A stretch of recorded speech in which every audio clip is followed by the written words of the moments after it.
So hello, welcome everyone, and thanks for joining this meeting where we normally do some seminars about applications and developments on machine learning and prediction modeling. I have to say, this is hosted by KCL, by the Biostatistics and Health Informatics Department. And for those external people that this is the first time that are joining us, thanks very much. And we will be much interested in having you on board for the rest of meetings if you are interested. So if you please want to leave your email address in the chat, I'd be very happy to include you in our mailing list along all the talk. So today we have invited a postdoctoral researcher from KCL. He's working in the Psychosis Studies Department. He's George Gifford, who's already with us. Hi, George, and thank you for accepting to give this talk. Yeah, thanks so much for having me talk today. And the talk of George will be very quickly just the title. So an interesting talk on network clustering for cognition and clinical symptoms psychosis. The talk is going to be recorded, and all the people in the audience can make questions in the chat, but we will be preferably leave them for the second part of the talk. By the end of the talk, then we will have the chance to ask George all the questions and discussing any aspects we would like to. And also telling the audience that all the presentation will be recorded. Okay, so yeah, I think that's everything already. So George, I leave it to you. Thank you. Brilliant, thank you. Thanks so much for the introduction, Raquel. So today I'm going to be talking about network clustering of cognition and symptom data in psychosis. So yeah, specifically I'm going to be talking about the use of a multi-layer network or graph to explore the cluster structure of clinical high risk for psychosis participants using both cognition and negative symptom data. So this, to my knowledge, is a completely novel application of this method. And this is very much work in progress. So if you have any suggestions for things that would be interesting to look at or things to improve, I would love to hear it. So today I'm going to go through a bit of background for the subject area, and then I'm going to describe some methods, including some sort of mechanistic stuff for the clustering algorithm that I thought would be interesting for this group. And then I'll present some results as well.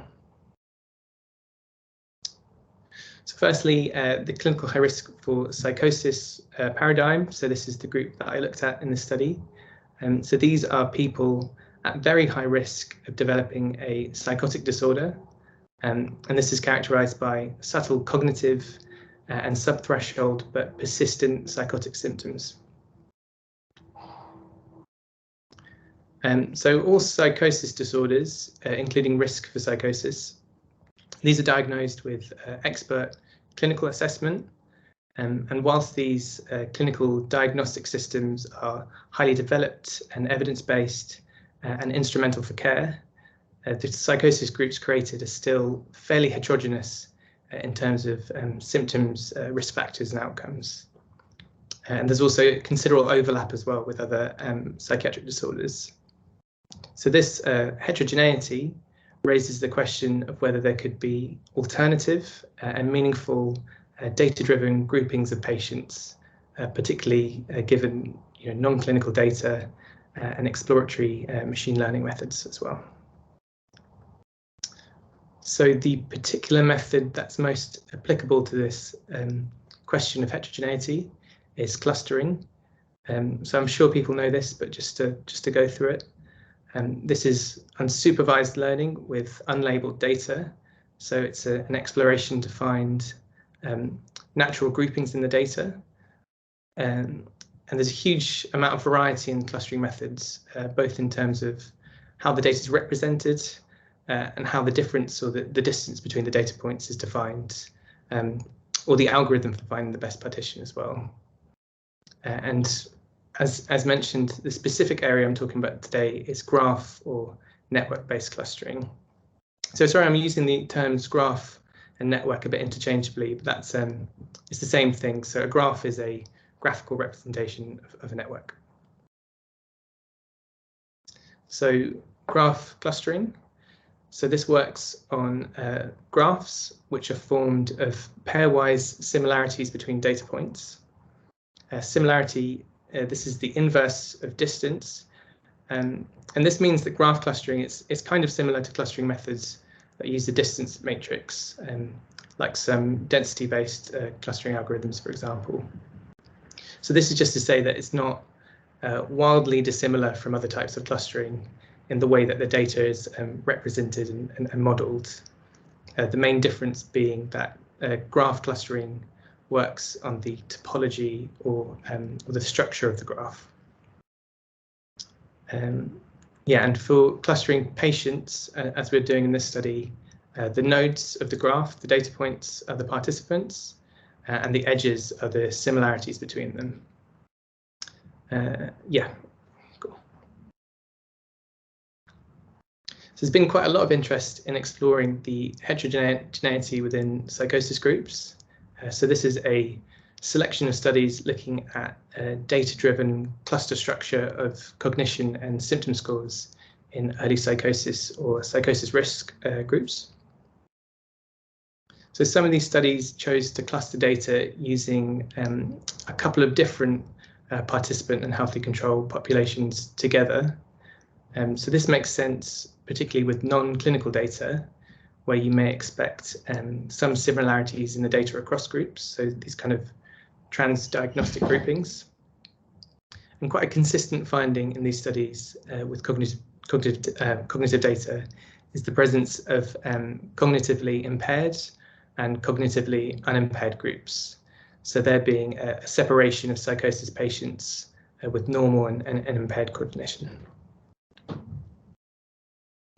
For studies looking at clustering within patient groups, the rationale is to find kind of novel breakdowns of symptom profiles within the sample, and then typically to relate these groupings to clinical or functional outcome or to some kind of biological measure.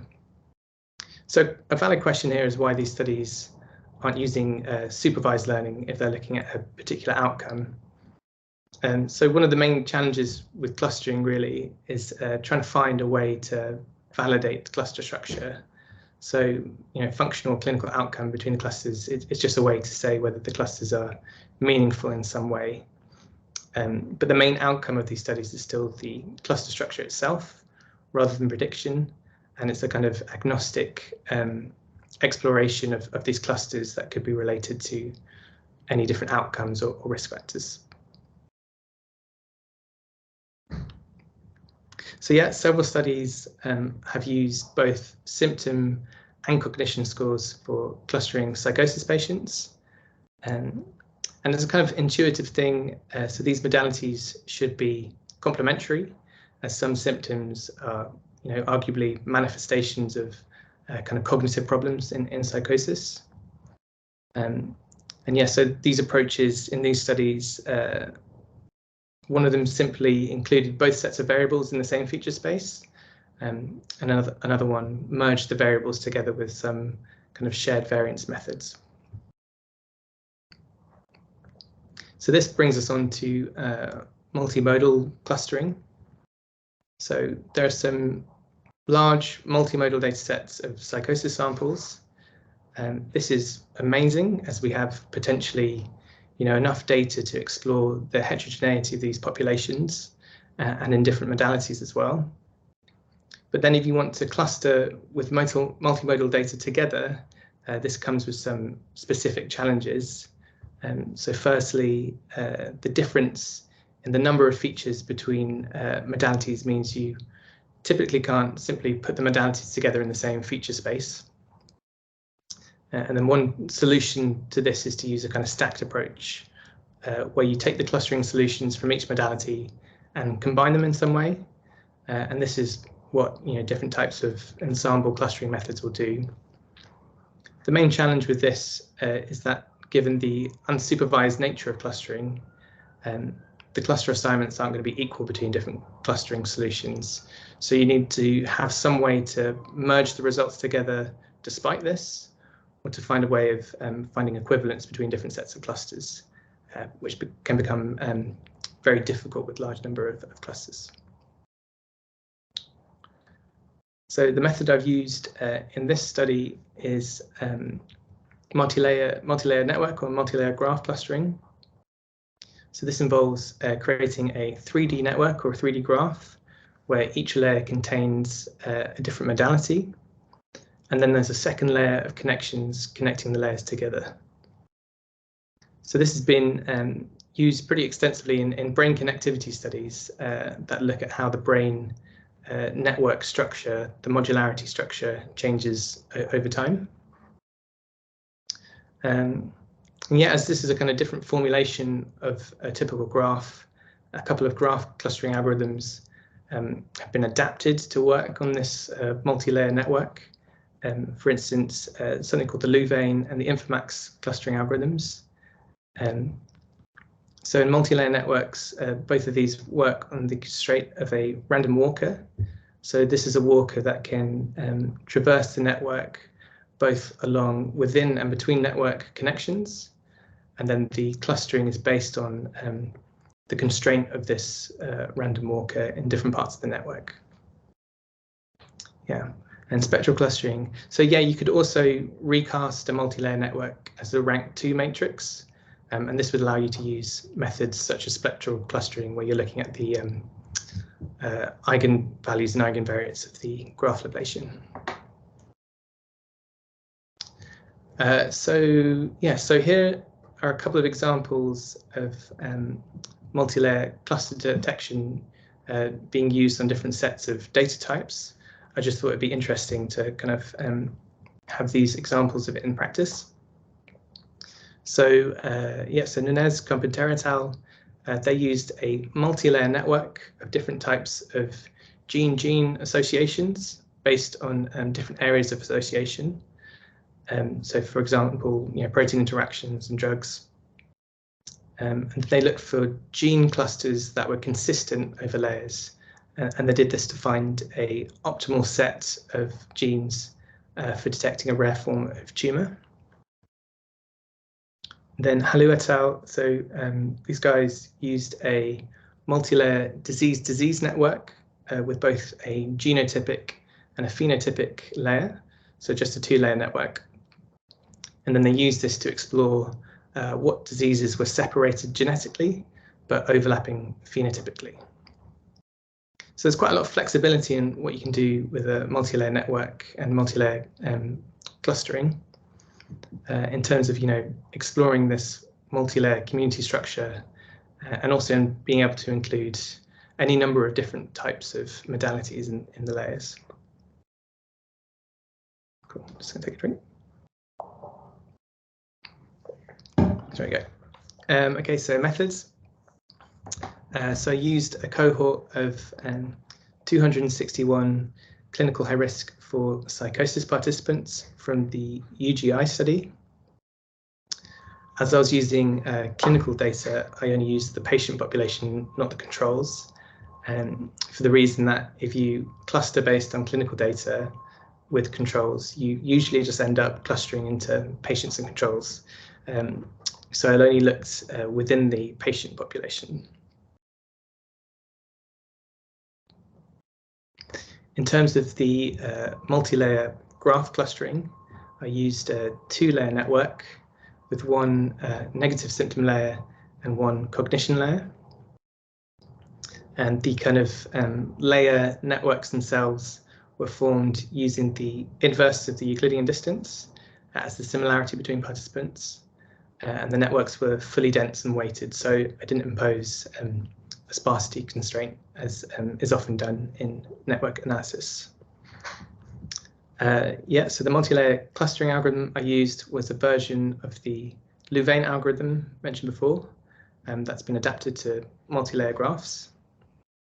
And this is a non-deterministic process as well, so I took the best partition over a number of iterations. To validate the clustering solutions, I used a measure of functioning at baseline and a follow-up measure of functioning in a subsample of participants who had this follow-up data. So not everyone had a follow-up GAF score. And I also looked at the proportion of transitions to psychosis between clusters. So this is a cohort of those at risk of psychosis, and there's follow-up data which tells whether some of those participants eventually did transition to a frank psychotic disorder. So the modalities in this study included subdomains, and these made up the vectors that this similarity between participants was based on. So the cognition scores in this study were chosen to fit the matrix cognitive domains. So this is a set of cognitive domains thought to be reliably impacted in psychosis. And for the symptom layer, I used the SANS negative symptom scale. The domains are shown here. So you can see how the two sets of data could be related to some extent. For example, both measure attention, but obviously with very different modes of data collection. So it was a good set of layers for seeing if the clustering solutions would be similar and if they could be merged together as well. So yeah, so this is the modularity quality factor formula. So the clustering algorithm used in this study works by optimizing this quality factor. And this works based on the comparison of connections within communities in the networks compared to the connections expected at random from a randomized null model, a null model being a distribution of randomized data. And there are two parameters in this formula as well, which affect the cluster structure found both within and between the layers. So importantly for this study was the between layer parameter, as this controlled the amount of similarity of the clustering solutions between the layers. So I looked at a range of values over this parameter to give a kind of spectrum of synchronization between the cluster solutions. And the other parameter I just kept as a constant. That's cool. So I'm going to give a quick explanation of the Louvain method for modularity maximization. So this is the kind of iterative process of finding the best partition in the graphs. So yeah, I just thought this would be of interest to this group to have a bit of intuition on what this does. So the process goes as so. So first, each node is assigned its own cluster. And the nodes are moved from one cluster to another to find the partition with the best quality metric. And then once this has been done for all of the nodes, an aggregate network is created where each cluster is amalgamated into one big node. And then steps 1 to 3 are repeated until there's no increase in modularity. So it's kind of recursive steps of merging different nodes into clusters and then applying a dimensionality reduction step where the clusters are amalgamated together. So this is the process for single layers. The process for the multi-layer network is kind of more mathematically complicated, but in essence, it's the same kind of process. Cool. So results. The first thing I looked at was a baseline of whether the clustering solutions were similar between the different modalities. So these are for some 2 cluster solutions using normal single layered networks. And the adjusted rand index is a measure of similarity between sets of labels. And this was very low. So this suggested basically at baseline, there was no similarity between the cluster structures. Yeah, and on this slide, so sorry, the bottom set of networks are the same networks, but with the cluster labels swapped, just to show that there's no overlap there.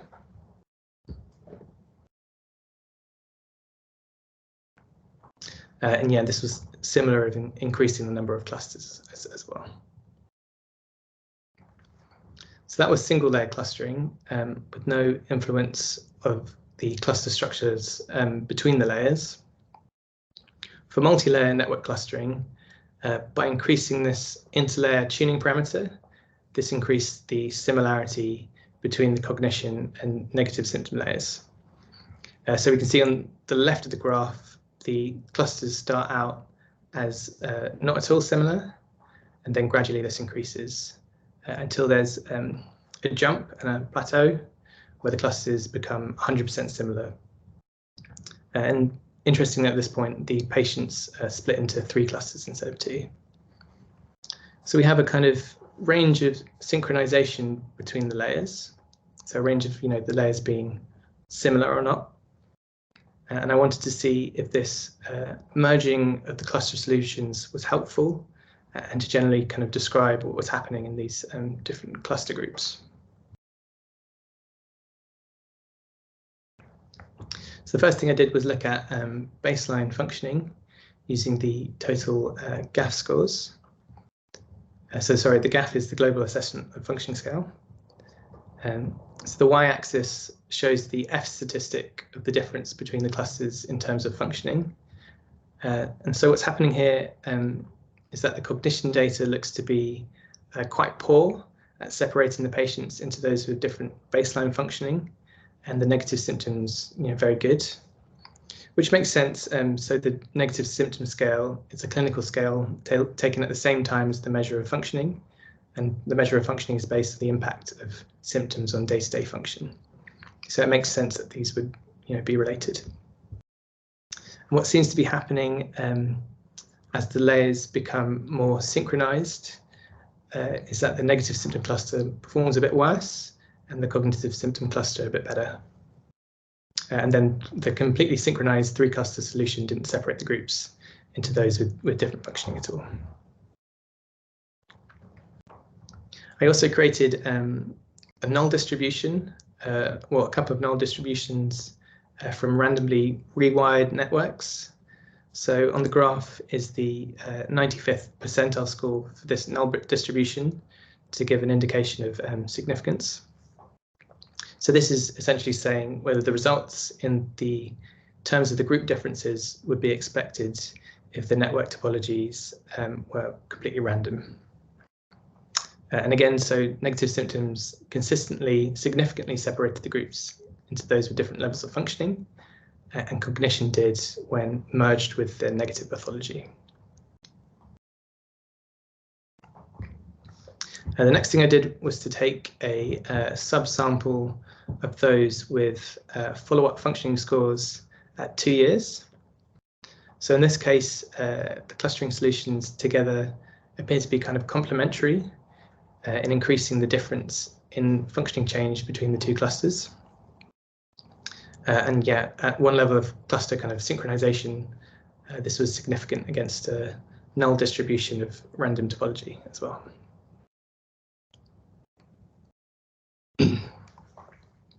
So yeah, I wanted to kind of explore what the clusters were doing in terms of the different cognition and symptom profiles as well. So I had a look at the clusters at this particular level of synchronization, the level that significantly separated the groups into those with different levels of functioning change.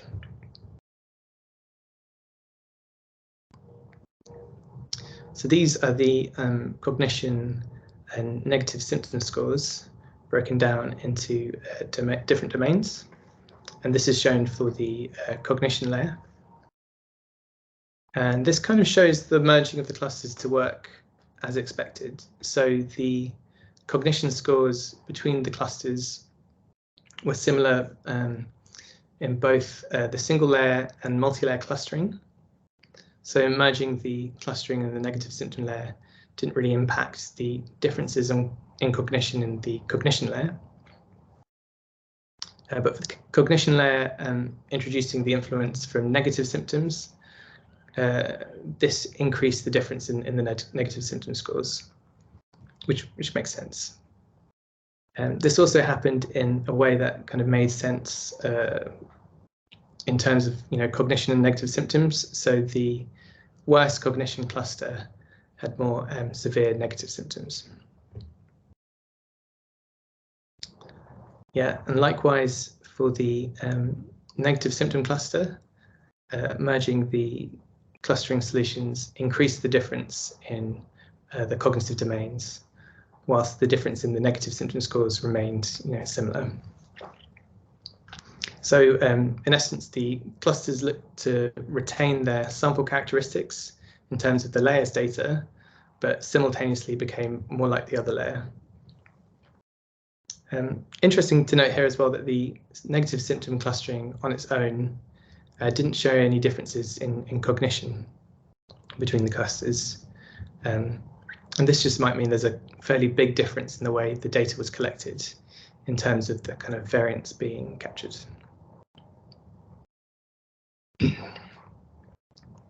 So I wanted to look as well at what was happening in terms of the follow-up changes in functioning in these clusters. So firstly, on average, functioning improved across the whole sample and in both clusters.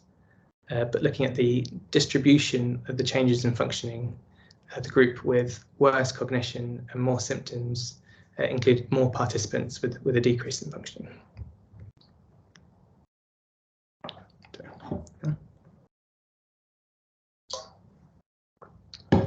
So I also had a look at the proportions of those who transitioned to psychosis in the different clusters across the interlayer tuning parameter. And I found no significant difference in the proportion of clusters between these groups in comparison to a bootstrapped test statistic.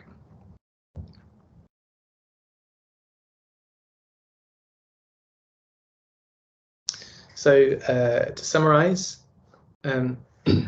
multi-layer graph clustering, it works pretty well in combining the characteristics of several clustering solutions, but this does, or it did in this case, involve the exploration of a hyperparameter. And psychosis risk patients merging cognition and negative symptom clustering solutions seem to create groups with different functional outcomes.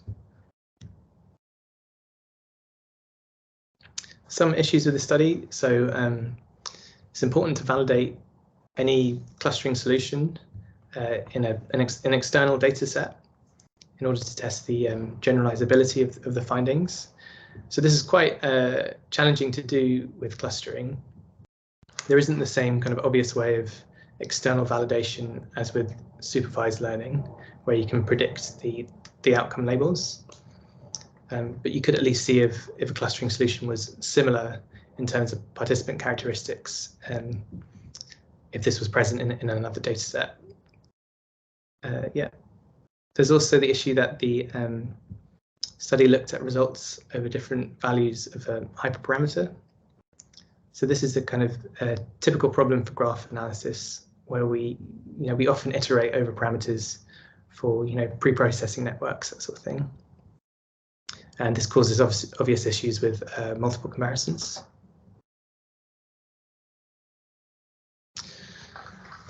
So yeah, so this is definitely a kind of unfinished study, and I'm planning to do some more stuff. So next things, I'm planning on looking at whether there are brain differences between the clusters found using structural MRI data. So this is just a good way of looking to see whether the results are meaningful.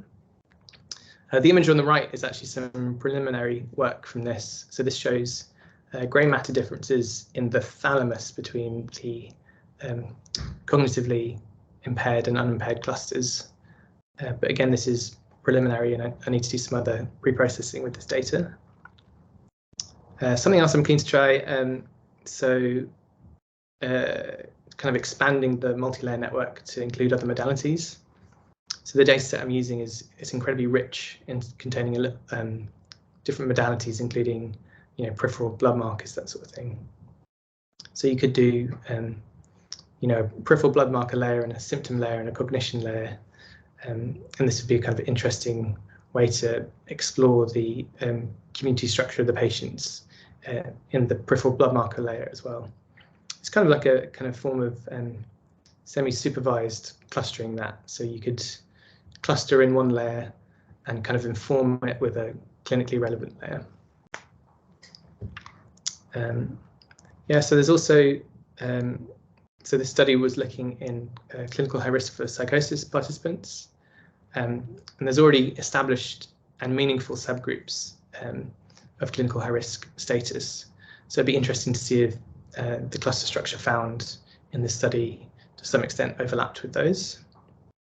And lastly, yeah, as mentioned, I'm hoping to validate the results in an external dataset. So cool. So thanks so much for listening, and I'd be really happy to discuss anything I've talked about today. Thanks very much, George, for such excellent talk. Congratulations for your work. And yes, if there's any question, anyone who wants to discuss any aspect about the talk, please just raise your hand and you can ask to George.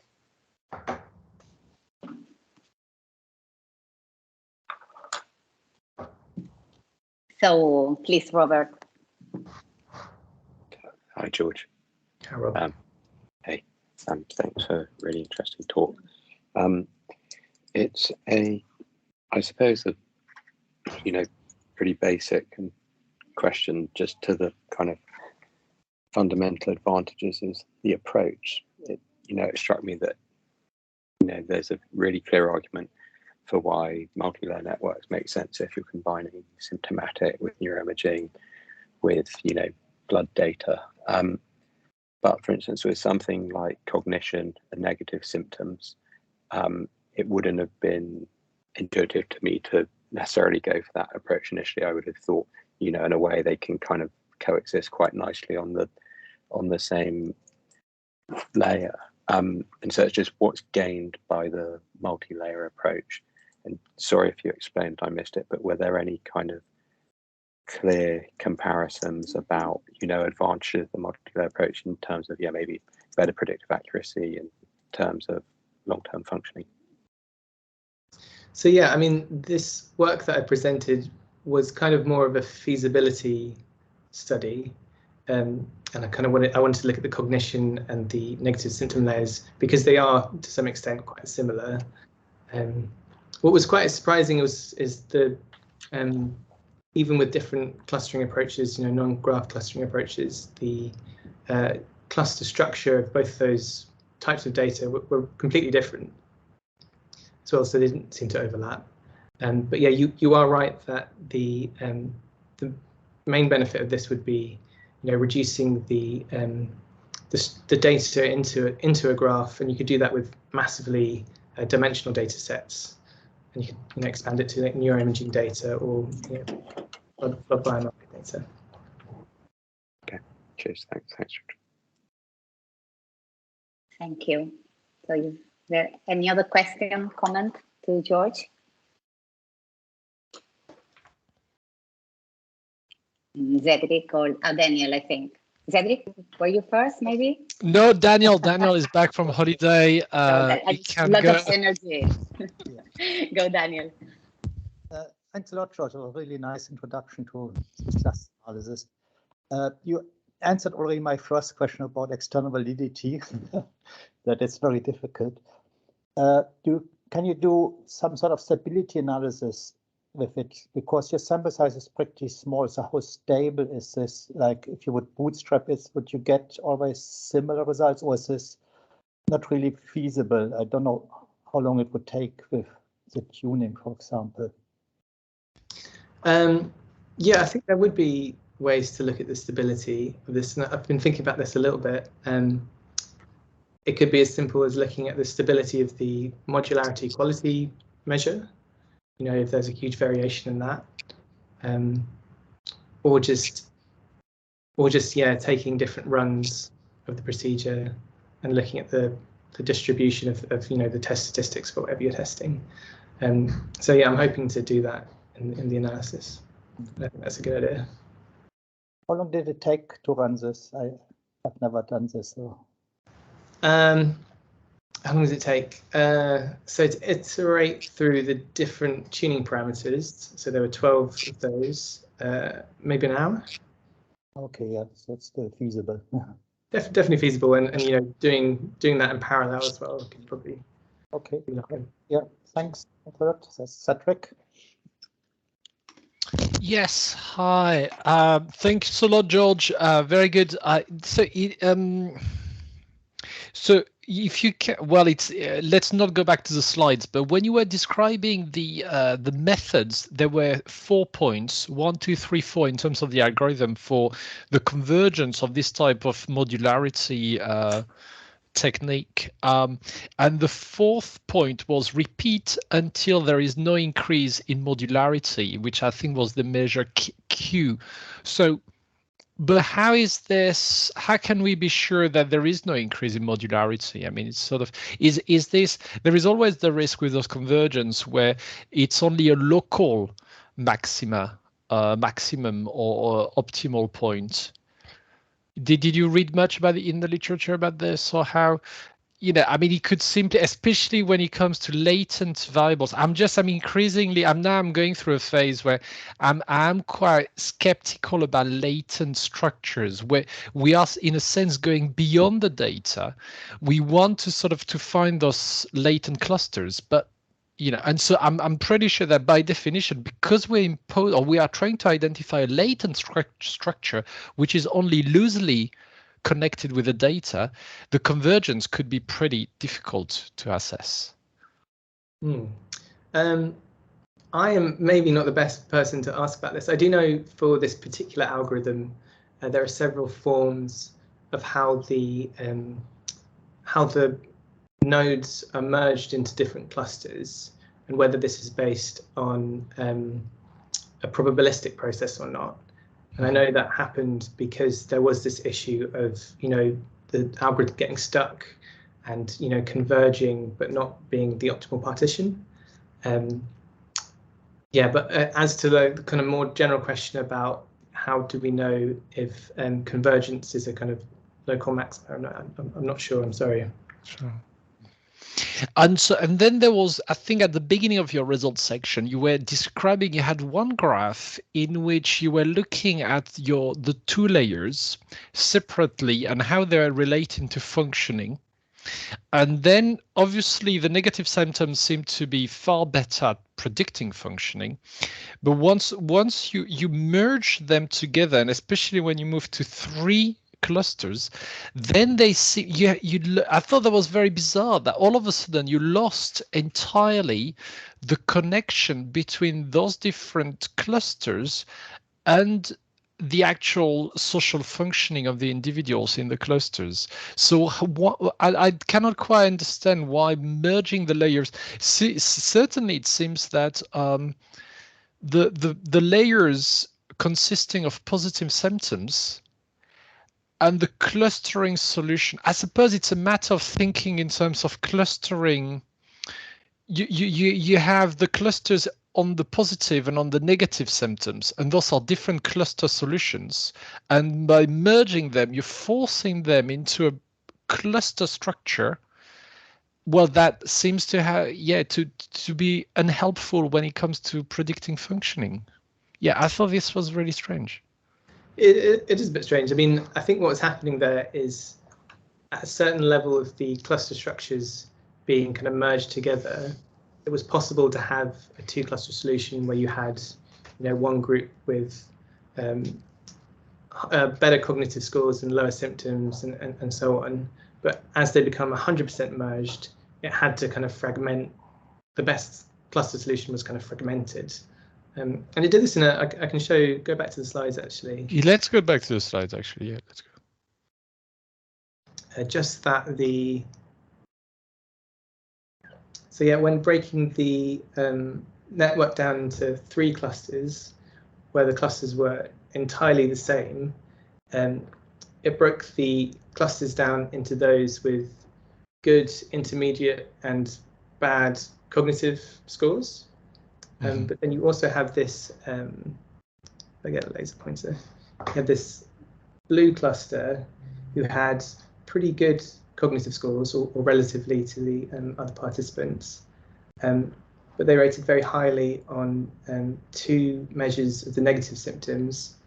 And this, I mean, you could say that this was a kind of partition of the group into those with negative symptoms relating to depression, so abolition, apathy, and anhedonia and asociality, who didn't have the same kind of psychosis relevant cognitive problems. But yeah, I'm not sure exactly what's happening there.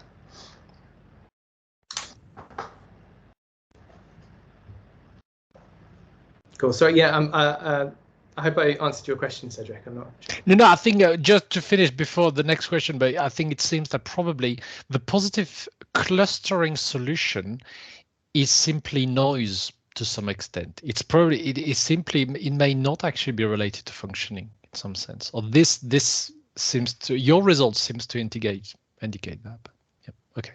Thank you. Thanks very much, Cedric and George. Philip Maguire, it's your turn. Thank you. Thanks. Yeah, a great talk, George. I just wanted to ask a question a little bit like Rob's question. Really, what was the rationale for choosing these two particular things, cognition and negative symptoms, as opposed to some other? Yeah, so the choice of those two layers was to kind of explore the methodology, because they are, I was hoping that they would be to some extent similar, and that they could be sort of easily merged together in terms of the profiles of the different domains.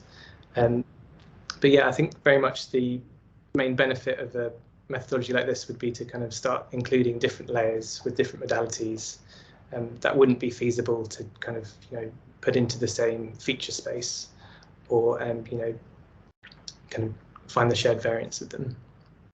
Okay. I was wondering whether it was something to do with using GAF as your outcome measure, because they're both impairments in both are associated with poor functioning. But was it anything to do with that, or was that irrelevant? I could say it was to do with that. Okay. All right. Thanks. It is interestingly, some of the cognitive clustering studies have found that the cognitive clusters are kind of predictive of follow-up functioning, but not follow-up kind of clinical outcomes.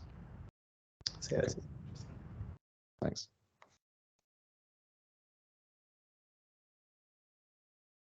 Thank you, George. Is there anyone else interested in any question, comment?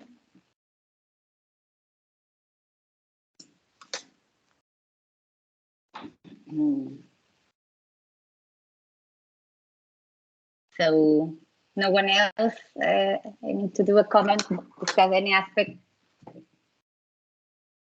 Well, I think there's no one else waiting to ask anything. I guess that George, if someone else would like to make you a question after the talk, they can reach you on your email as well.